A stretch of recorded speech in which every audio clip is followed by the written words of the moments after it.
Hello comic book fans, here's Earl Grey. When I think of American alternative / independent comics, I think of Daniel Clowes, I think of the Hernandez brothers, and for sure I think about or of Charles Burns.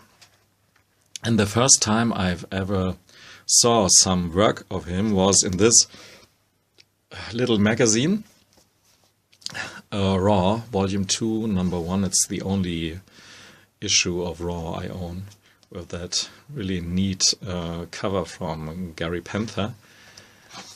But the deepest mark in my brain has left this little comic here, Teen Plague, and it's sort of an embryonic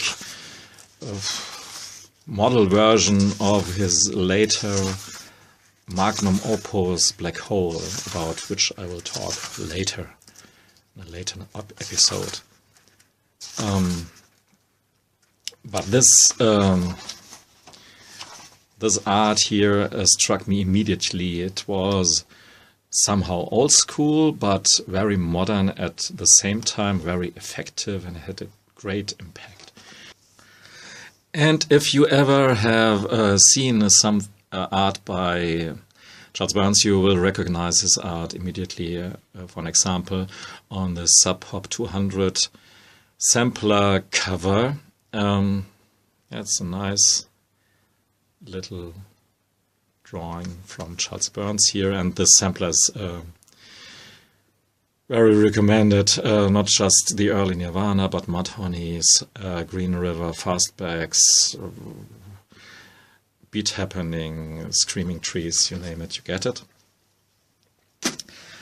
But we are talking about comics here, of course, and today I want to show you these three softcover trades from Fantagraphics. The comics originally appeared in heavy metal or were syndicated press series from the 80s, but these books here are from the 2000s to 2010, around that mark. All the three books are really beautifully made. Yeah, like it's Fantagraphics, you know, you can't go very wrong with them.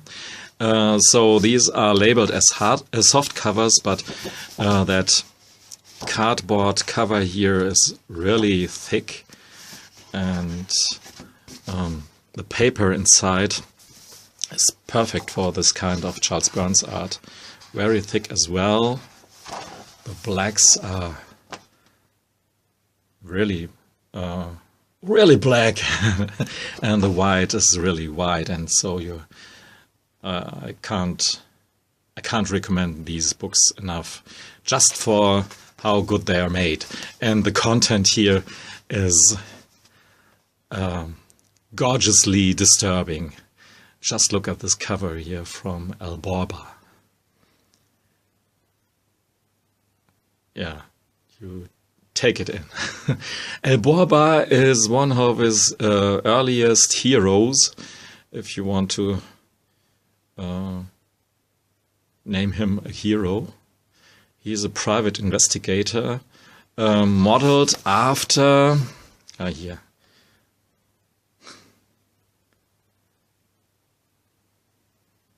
It's really rewarding to take your time with Charles Burns art. It's so out there.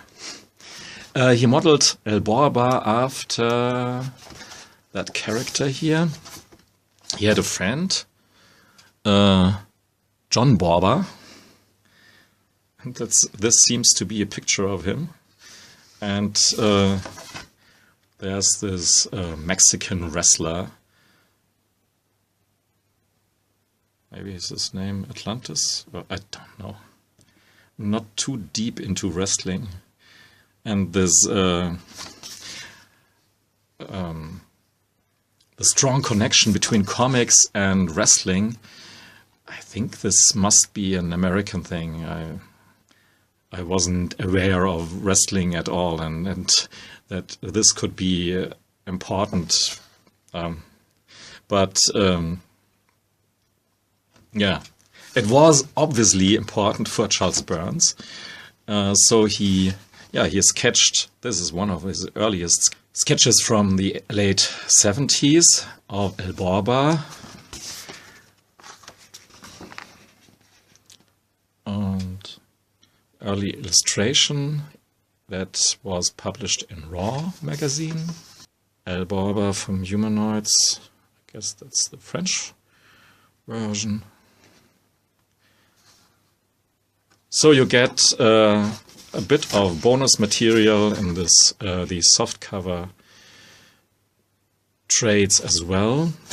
Borbah, this Mexican wrestler, is, despite of his a bit silly appearance with this strange costume, he is a normal PI, private investigator, a character that you have seen a zillion times in pulp noir narratives.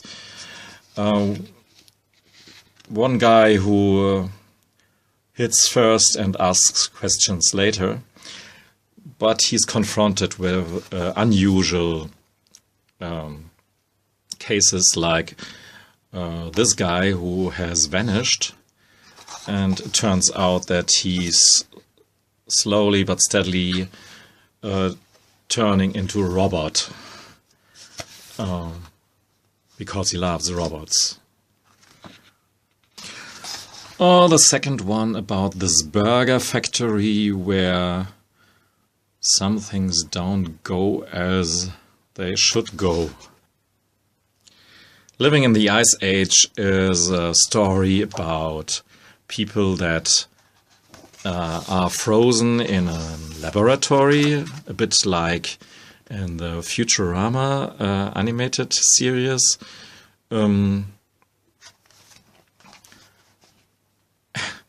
And lots of things go wrong here.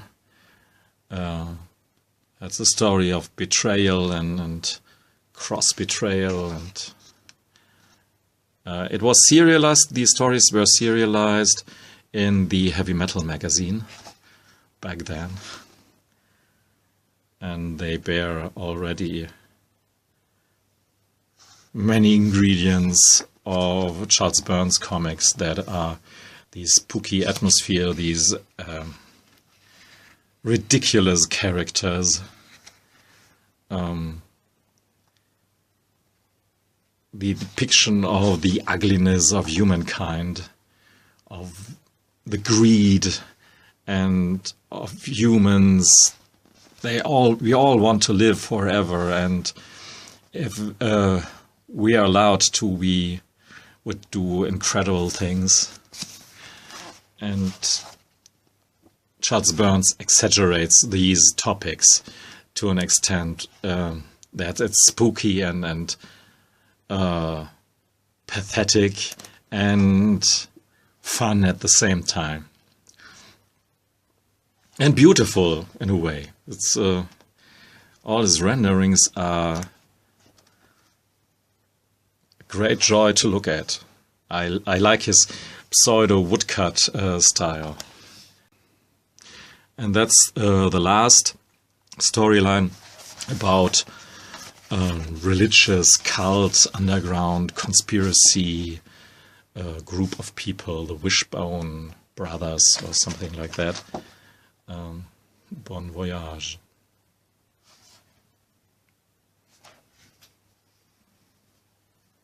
And he doesn't shy away from very adult themes like you can see here.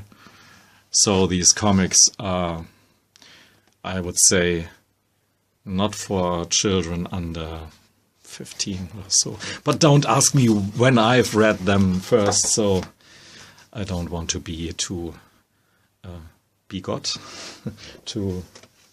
Yeah, I hope you get what I'm saying. What I want to say.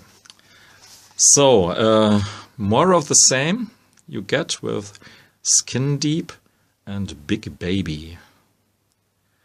Maybe start with Big Baby.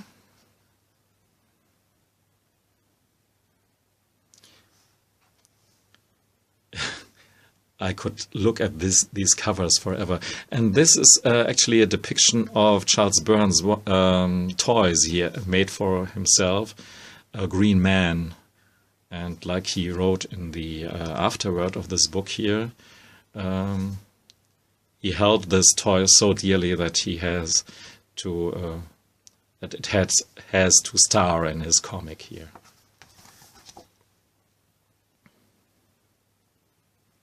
Baby, aka Tony,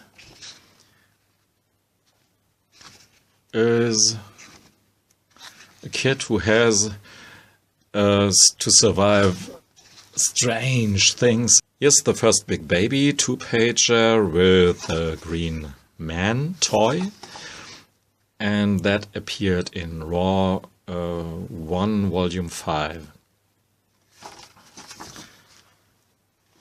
The other stories from Big Baby are longer narratives. This is The Curse of the Mole Man, really in that old EC pre-code tradition, with heavy, stark blacks and an unsettling atmosphere with aliens and monsters. And a very stark, clear aesthetic. Not too detailed, but the more so very impactful. With some domestic violence and all the shit that makes it pretty clear that Charles Burns doesn't hold our humankind too high, his esteem for us people.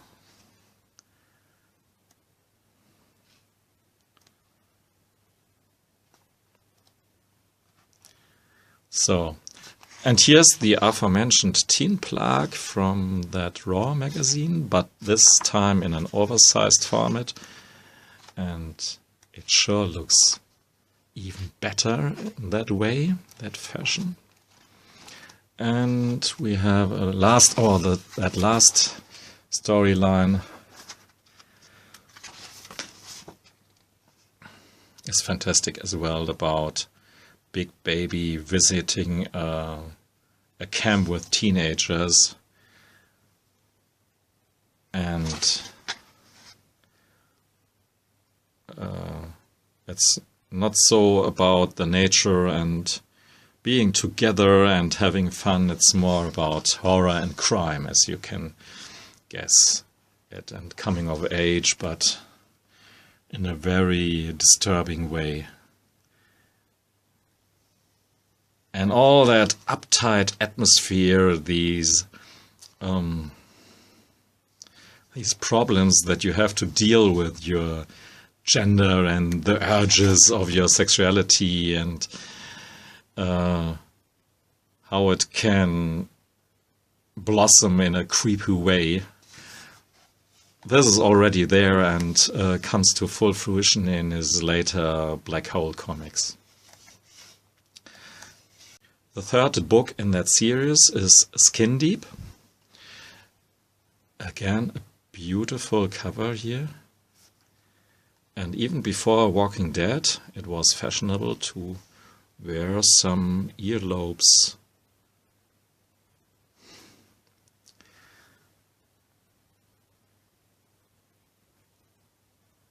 Spooky love stories. Yeah, here's a longer narrative is about a spooky love story as well. So, Skin Deep is a loosely connected circle of stories. Here's one of his older characters, Dog Boy, who was operated and became and got the heart of a dog, of a Labrador. And since then he likes to lick things and to chase bones and stuff like that. Here's Big Baby that appears in that story as well, but the main character here is Dog Boy, who behaves sometimes very strange, and that somehow stands in the way for a proper relationship. But my favorite story, and maybe I'll read it in a separate video from start to finish, because it's such an amazing story, which hits all the right notes for me. It's about this guy here who has Jesus on his chest, a face of Jesus, like, you know, maybe the stories about a toast where Jesus' face appears and something like that. But he has this Jesus for some reasons on his chest, and he meets his maker. There's this one-eyed dude, and he appears at least to be God, and he gives this man the message: buy a building where all the true believers can survive the next apocalypse. We can witness how this all pans out and how this all ends. It's a deep black satire with nihilistic humor about the greediness of humankind and the stupidity of religion, and it's no wonder that this story got bad critics from a certain side, so they couldn't publish this series to the end, so people had to wait until it came out in trade form. Fantastic story. So, but that's enough for now, I think.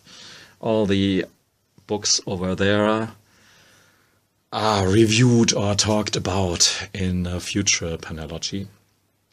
So, thanks for listening and watching. Goodbye.